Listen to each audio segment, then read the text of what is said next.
Aujourd'hui, dans notre lucarne digitale, nous parlons des MOOC, à ne pas confondre avec ce que l'imagination pourrait penser. Nous avons ici un expert qui va nous donner les bonnes définitions. Bonjour Cyriac. Bonjour Alex. Bonjour Cyriac. Bonjour Marcel. Alors, c'est quoi un MOOC? Un MOOC, ça vient de l'anglais, donc M-O-O-C, donc pour Massive, donc Open Online Course. Donc pour faire français, malheureusement, si je ne peux pas le dire en BT, sinon les gens ne vont pas comprendre. Langue officielle. Prenez le volet officiel. Donc c'est des cours massifs qui sont ouverts, mais qui se font en ligne, tout simplement. Très bien, ça c'est bien. Bon, alors, c'est qu'on va pas m'embêter. Non, je ne sais pas. Alors dites-nous, Cyriac, qu'est-ce qu'on apprend dans un MOOC, M-O-O-C? Dans un MOOC, ça dépend de la plateforme qui donne le MOOC. Donc, c'est thématique. Donc, il y a des MOOC sous forme d'annuaire.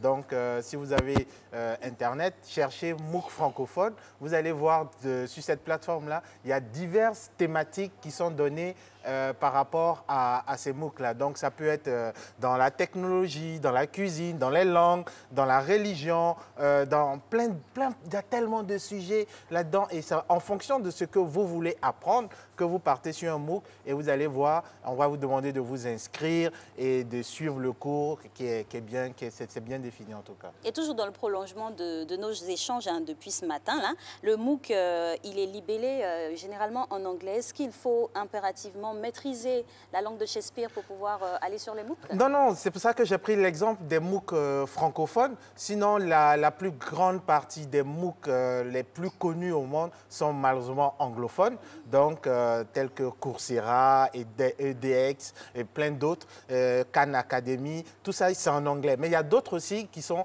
en français aussi. On s'est dit, bon, on va pas toujours, c'est pas tout le monde qui comprend l'anglais, donc il faut aussi basculer en français. Donc il y a un annuaire de MOOC en français, donc vous faites une recherche et en fonction de la thématique, comme je l'ai dit tout à l'heure, qui vous sied le plus, qui vous parle le plus, ou bien que vous voulez apprendre, vous partez, vous vous inscrivez.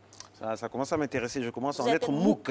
Alors, peut-on passer donc ces examens avec le MOOC, hein? Parce que franchement, quand vous parlez comme ça, je deviens de plus en plus MOOC de votre explication, mon très cher. Donc, non, avec le MOOC, c'est comme si on était à l'école. Donc, il y a un professeur qui donne des cours. Généralement, les cours sont donnés via une vidéo qui l'explique. Donc, il explique le contenu du cours. À la suite de cela, il y a des exercices qui sont demandés de rendre. Donc, on vous demande de rendre des exercices à une date bien précise. Donc, les MOOC peuvent durer, ça dépend de la durée de la plateforme du cours en question. On se dit peut-être en 6 semaines, en 4 semaines, vous avez besoin d'apprendre cela. Donc, vous inscrivez. Et chaque semaine, à la fin de chaque semaine, il y a une évaluation en fonction de la thématique qui a été donnée en cours de semaine. Donc, c'est vraiment ouvert. Tout le monde peut s'inscrire de partout, mais sauf qu'on le fait avec Internet. Bien sûr, donc il y a un cycle académique bien défini Il y a un cycle académique bien défini. C'est bien organisé. C'est bien organisé, mais pour l'apprenant, et moi-même je parle, là je suis un MOOC aussi, il faut beaucoup de discipline.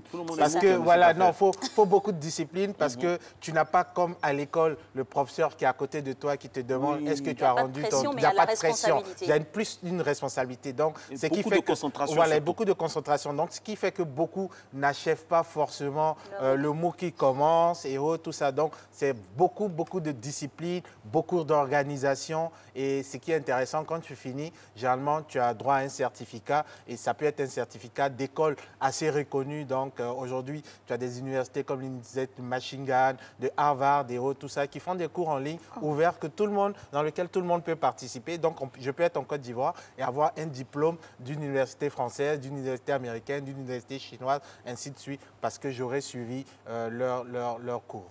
Et justement, parlons de la démarche. Quelle est-elle? La démarche, elle est vraiment académique. C'est vrai que certains, pour vendre aussi certains business, se sont inscrits aussi dans les MOOC. Donc, je parle des compagnies. Donc, certaines institutions aussi se sont mises là-dedans. Mais au départ, il faut dire qu'elle est née dans les grandes écoles, dans les grandes universités américaines, qui voulaient en quelque sorte démocratiser le savoir. Pour ne pas que ce soit seulement pour une certaine classe de personnes. Ils se sont dit, bon, nos cours peuvent intéresser aussi ceux qui sont à l'autre bout du monde. Donc, le professeur est venu, il a fait sa vidéo, il a mis en ligne, vous vous connectez, vous regardez et vous pouvez poser des questions questions à ce professeur-là qui répond. Et après, ce qui est intéressant derrière, c'est que des communautés se créent autour d'un MOOC. Je me rappelle qu'on a participé à un MOOC ici sur tout ce qui est dans tout ce qui est la presse. Mais après, on a créé derrière une communauté via un réseau social et certains même se sont revus après. Ah, mais tu étais dans tel MOOC parce que dans les interactions, on voyait son nom, on entendait parler de la personne. Alors, c'est vrai hein, ce que vous dites, parce que dans les pays anglo-saxons, généralement parlant, les MOOC sont un moyen fédérateur. Ça permet à tout le monde de se reconnaître. Et on parle aussi de lobbying du MOOC. Oui, lobbying du MOOC, aujourd'hui, comme je dis, c'est de dire, est-ce que, par exemple, je prends un MOOC que j'ai commencé, qui a été fait par un Ivoirien, mais ça parle de tout ce qui est presse, de réseaux sociaux, fake news, et tout ça. Et aujourd'hui, sur ce MOOC-là, nous sommes nombreux de divers pays, de diverses nationalités. Et derrière, comme vous l'avez dit, c'est de se dire qu'aujourd'hui, tout à l'heure, quand j'écoutais le docteur parler, j'étais tellement content, je me dis, mais on peut avoir aussi des MOOC en langue, c'est-à-dire le même cours qu'on donne aujourd'hui en français. BT, un MOOC DIDA, pas forcément de groupe ethnique. Voilà, de groupe ethnique, mais le contenu se donne dans une langue par rapport à la régionalisation dont il a parlé tout à l'heure. Donc moi, je suis de la région de l'Ouest, je suis BT, donc j'entends le cours qui m'est donné en BT, mais je pense que ça va... motivé. Voilà, je suis motivé comme vous le dites. Et donc, je pense que c'est des approches qu'on peut aussi utiliser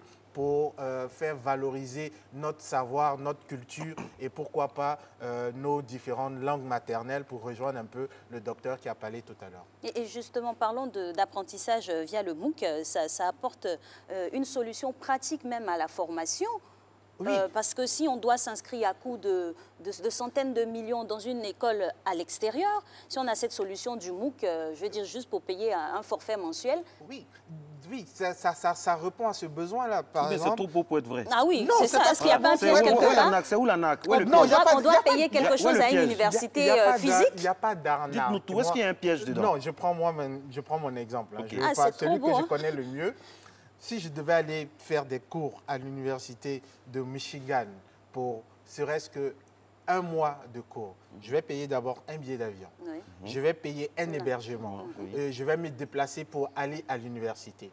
On me dit non, Cyriaque, tu as la possibilité de faire ce même cours pour lequel tu voulais te déplacer depuis n'importe où, pas seulement ton salon, même dans le même dans le Baka, pendant que je suis allé dans les embouteillages. Donc, je peux me connecter et faire ce cours-là. Il suffit d'être vivant seulement. Voilà, il suffit d'être vivant. Et à la fin, on me donne un certificat signé de cette école-là qui est reconnue aujourd'hui dans certaines plateformes comme LinkedIn. Tu peux linker ton certificat. On ne paye rien. Voilà, souvent, certains sont payants, certains sont gratuits. Faut tous dire. Non. Je préfère. Non, il y a certains qui sont payants. Il y a des MOOC payants et des MOOC gratuits. Quand tu vas sur l'inscription, on te dit de payer quelque chose que tu sais que tu ne peux pas payer.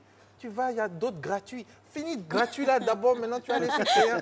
En tout cas, non, je sais pas. Dirige-toi vers le MOOC gratuit, ça serait une bonne solution. C'est mieux d'être MOOC gratuitement que non, mais après, quand tu fais le ratio payant entre ce que tu devais dépenser si tu partais sur place et ce que tu gagnes, je pense que souvent, ce n'est pas grande chose. On te demande souvent pour le certificat de payer $50 ou bien 50 € pour un certificat qui est donné par une école très reconnue. Je pense que c'est... On a dès lors survolé la question qui suit. Est-ce qu'il faut s'inscrire dans une université physique pour pouvoir participer à un MOOC? Non, pas forcément de s'inscrire sur une université physique. Il y a aujourd'hui, c'est d'aller sur l'université qu'on recherche et de savoir s'ils offrent des cours en ligne. Et on s'inscrit directement sur leur plateforme qui sont, comme je l'ai dit, donc vidéo, tests et autres, tout ça. Alors, moi j'ai un souci. Hein. Tout ce qu'on dit là depuis, on sent que les anglo-saxons ont une avance sur nous. Et ça, regardez le MOOC, c'est déjà en anglais. On va le traduire en français. Mais à quand notre tour, à quand notre victoire francophone? Donc c'est pour ça qu'on doit faire notre MOOC aussi en langue. Peut-être aussi ça va les intéresser, ils vont venir faire pour nous aussi. Oui. Non, mais je pense qu'ils sont plus en avance. Oui. C'est vrai. La culture anglo-saxonne, ils ont la culture du savoir, du partage. parce que comme je disais, souvent j'aime dire à quelqu'un, j'ai dit, supposons que c'était un Africain qui avait découvert Internet, à quel stade Internet serait aujourd'hui? Ça allait être du copinage, non, ça allait être un peu comme un fétiche. On allait mystifier l'affaire. Ils allaient mystifier la chose. Mais eux, ils sont dans une culture de partage. Vous savez, plus tu partages, plus tu reçois. Franchement. Donc, je pense que c'est à nous aussi de se dire, qu'est-ce qu'on peut apporter aux autres? Donc, de faire cette réflexion-là. Et je pense que les réflexions, elles se font. Maintenant, après, derrière, il y a tout un accompagnement qu'il faut. Il y a, comme il a dit tout à l'heure, une volonté politique qu'il faut. Sinon, les réflexions, ça se fait. Aujourd'hui, si on veut faire un MOOC en BT, en Nani, en Djoula et autres, tout ça, mais après, peut-être faut une validation au niveau étatique. Des privés peuvent le faire. Mais si on veut, voilà, si on veut le faire via des grandes écoles, des universités, des groupes scolaires et autres, faut vraiment une validation au niveau des différents ministères. Et ça, est-ce qu'ils vont le donner? C'est une grande question. That is the question. Alors, Cyriaque, on a parlé de l'apprentissage via MOOC avec plusieurs pays. Vous savez que le monde, on a différents fuseaux horaires. Comment vraiment s'organiser pour bien suivre, être assidu à son MOOC? Le conseil que je donne, quand je prends par exemple celui que je suivais, c'était moins 6 heures. Donc moins 6 heures. Mais ce qui est intéressant dans les MOOC, faut le dire, le contenu est déjà là. Donc peu importe l'heure à laquelle vous vous réveillez, vous pouvez venir. Maintenant, après, il y a des animations. Comme j'ai dit tout à l'heure, on peut poser des interactions directes. Donc, le professeur peut dire, je vous connectez-vous aujourd'hui, mardi, à partir de 19 h. Donc, 19 h de chez eux, ça peut faire 3 h du matin, 5 h du matin. Tu es obligé de te connecter pour suivre et parce que tu veux poser une question, tu veux qu'ils te voient, ainsi de suite, ainsi de suite. OK. En tout cas, c'est ce qu'on constate, hein, c'est que les MOOC sont vraiment d'une importance capitale et c'est très, très utile. Alors, Cyriaque, pour résumer un peu, pour globaliser un peu, MOOC, comment parlant, si vous me passez l'expression, qu'est-ce qu'on y gagne et puis qu'est-ce qu'on peut dire aux jeunes, à tous ceux qui, de toutes les catégories qui nous regardent, en quoi le MOOC peut les aider à être plus MOOC de leur carrière professionnelle? Oui, en quoi ça peut les aider d'être plus MOOC de leur carrière professionnelle? C'est d'utiliser aujourd'hui leur forfait Internet pour bon escient, pour se former, pour ceux qui sont dans une certaine carrière professionnelle, d'avoir des aptitudes qui peuvent défendre dans leur CV. Donc, en faisant ces MOOC, on vous remet quand même un certificat à la fin, donc qui peut être reconnu par certaines institutions et qui sont souvent reconnus même par certaines institutions. Donc, ça vous donne un plus. Donc, vous avez un plus du savoir que vous venez d'acquérir. Vous avez un plus de, comment je vais dire ça, du diplôme que vous avez en plus de ce que vous avez déjà étudié. Donc, je pense qu'on y gagne. Mais comme je l'ai dit, la vraie difficulté, c'est vraiment de s'organiser et d'être discipliné afin de terminer son MOOC. Parce qu'on peut bien le commencer et être les deux premières semaines, généralement, selon les statistiques, les gens abandonnent généralement après 2 semaines. Donc, si tu as pu franchir ce cap-là, je pense que tu peux. Et une fois qu'on finit un MOOC, ce que j'ai constaté, on veut faire un autre, ainsi de suite. Et c'est plus de connaissances qu'on acquiert. En tout cas, une vraie aubaine pour toute personne aspirante à de la formation et pourquoi pas à un poste. C'est dire que quand on est sanctionné de son diplôme de MOOC, on peut le faire prévaloir dans toutes les institutions. Oui, surtout quand c'est des universités assez reconnues. Donc, on peut le prévaloir, on le met. C'est vrai que c'est un certificat qui délivre, ce n'est pas un diplôme en tant que tel, mais qui est souvent reconnu par certaines entreprises. Nous en sommes MOOC. Merci infiniment.